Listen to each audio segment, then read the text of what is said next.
Now the first thing that we're going to start with is forming the fist. Now for most of you this should be self-explanatory, but there are a few things to watch out for. First, make sure that the fingers are curled into the palm nice and tight.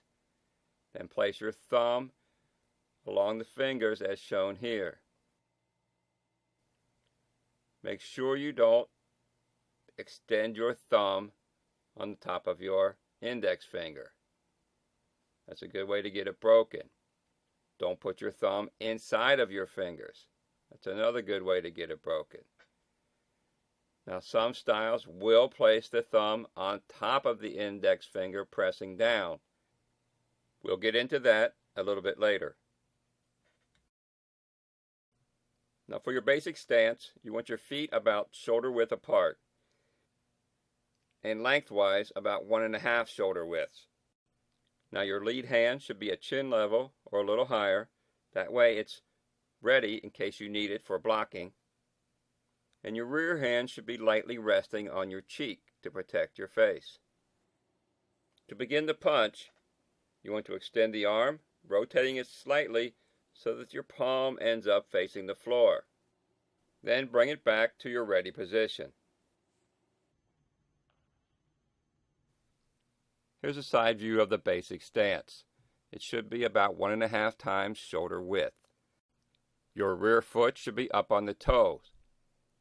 This allows for greater maneuverability and better extension and power when you spring forward. Number 3. Now remember to keep the hand, arms, and shoulders relaxed. The more tense you are, the slower your punch is going to be. You want to stay relaxed as you shoot the punch out there, and then at the last second, you tense up just before you make contact. Now this is something that a lot of beginners struggle with because they think that in order to throw a strong, powerful punch, they have to be tense. Nothing could be further from the truth. You have to be relaxed. You are relaxed when throwing your punch and only tense up at the last second. If your arm is tense during the entire punch, you will vastly decrease your speed and power. If you need an example, watch your favorite boxer or MMA star and watch how relaxed they look in the ring.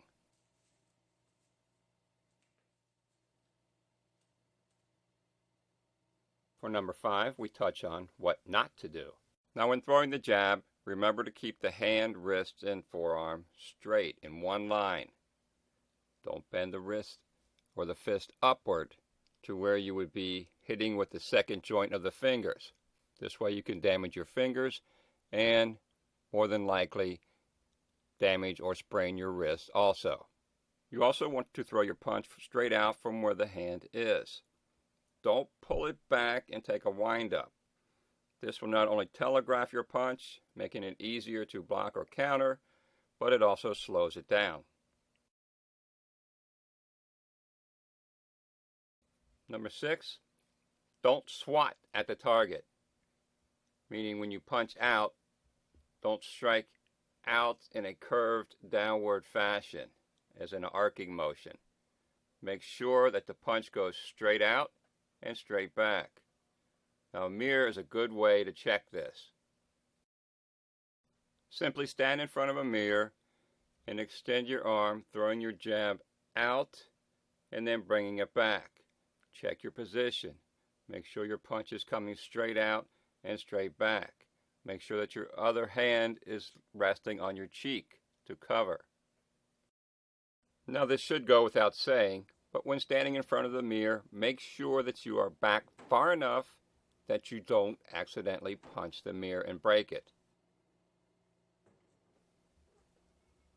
Now standing in front of this bob dummy, you can see the difference between a direct impact strike and a glancing blow from swatting at it.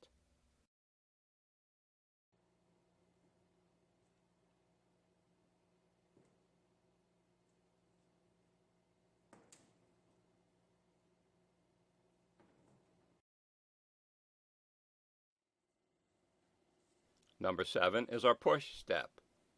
Now I'm not going to go into a lot of detail on the footwork. because we will cover a lot of this in a later video. Now it's called a push step because you push off with the rear leg. You lift your lead foot and push with the back foot, propelling the body forward. This is different from the step and slide, where you step forward and then drag your rear foot behind. The push step is a more explosive stepping.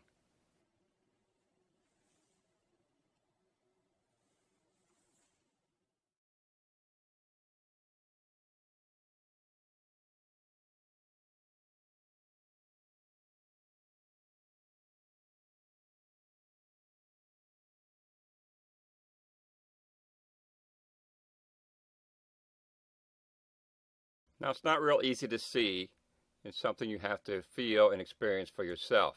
But if you notice, as I step forward, my back leg pushes off and you see a little hopping movement where my back foot comes off the ground. With a step and slide, the rear foot would just drag across the floor, maintaining contact. Number 8, working with a partner. Now the best way to get power into your punch is working with a partner. Have a friend, get some pads, move around, and practice your punches. Now don't worry, if you don't have anyone to train with, we're going to show you some alternatives. Now if you don't have a partner, then you need to get yourself a hanging bag or one of the wave bags that you see in the background there. Now while working with a partner allows you to increase your power, speed, timing, and reflexes, hitting the heavy bag is the best way to maximize the power of your punch. The heavy bag doesn't get tired, and it never complains that you're hitting too hard.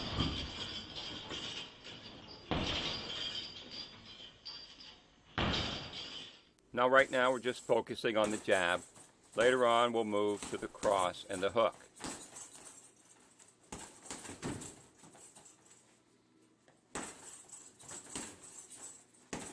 Notice how when Brandon switches leads, he makes sure to cover his face with the other hand.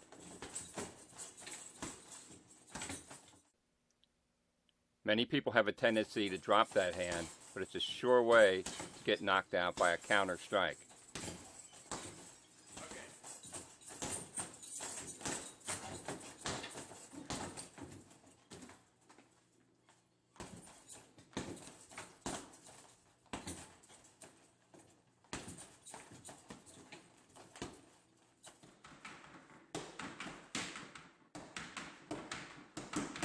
The nice thing about the standing bags is that they are somewhat portable and can be moved to wherever you need them.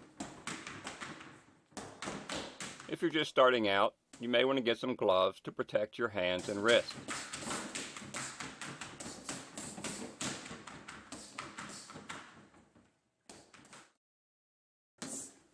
Now if you're really strapped for cash at the moment, you still have no excuse. You can find an old tire and use that as a target for punching.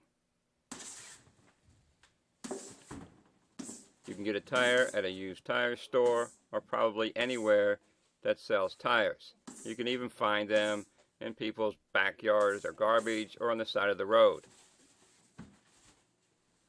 These are really good to work with, and I actually have a couple in my backyard hanging from a tree that I use for my stick and knife practice. If you don't like the movement, you can have someone hold it for you or fix it in place. I do recommend that you buy a pair of cheap bag gloves when hitting the tire because it's a little bit harder than the standing or hanging bags. A simple pair of gloves can cost you under $10, about the price that most of you pay for a couple of lattes.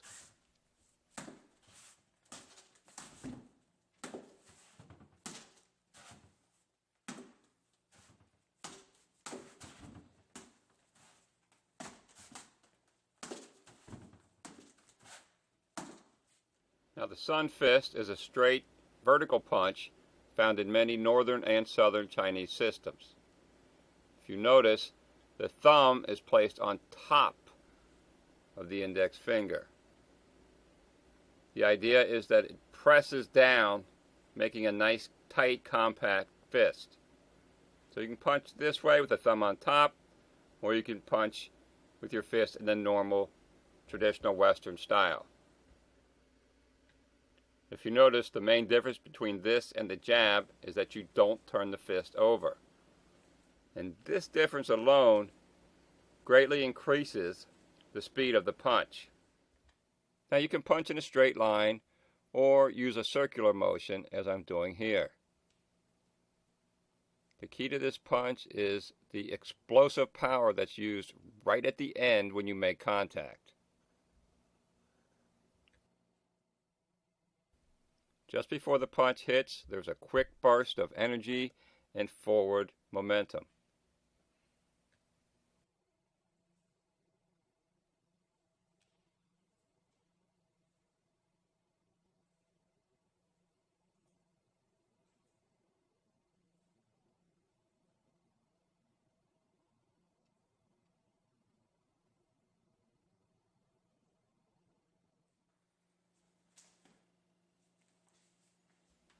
Now here are a few quick ways that you could use this punch.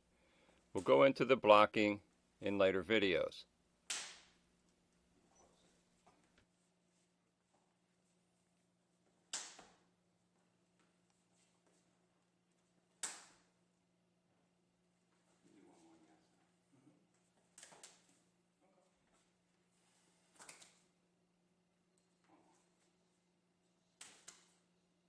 Now you can practice this with a partner or on the heavy bag. When punching this way, you don't really come back to the hips. You can come back to the center of the body or to the ribs. Now, this kind of training helps you to generate a lot of power. Your punch wouldn't usually be to the chest or midsection, but to the face, specifically right on the nose or jaw.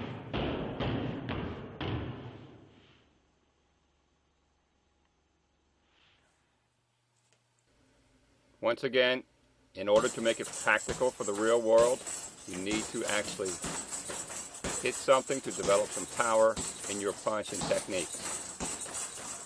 Punching into the air is fine to perfect your technique, but in order to gain any power, you have to actually punch or hit a bag or focus pads.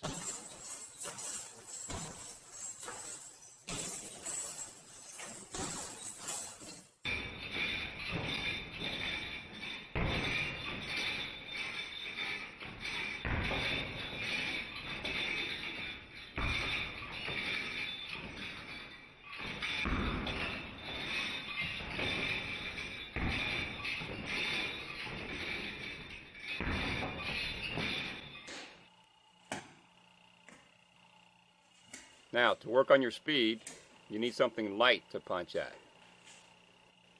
You want to punch out and back as quickly as you can, making very little contact, if any. You can use a water noodle like we're using here, a piece of paper, hanging from a string. Many people like to use X-ray film nowadays. Like I said, the main idea is to work on your speed. If you notice, many times I'm not even striking it. You just want to use it as a target, a focus point for your punch.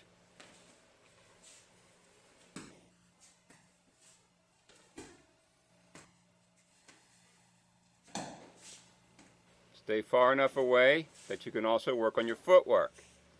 And if you do hit it, you can use the swinging motion to work on your bob and weave and your head movement, side-to-side head movement.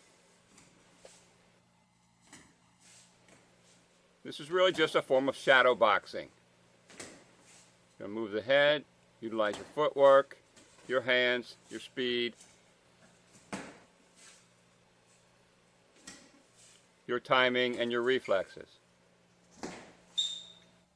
I'm using the back fist sometimes because this is one of the fastest punches that there is, and a good way to help increase your speed. We'll touch on this in the next video when we deal with the cross.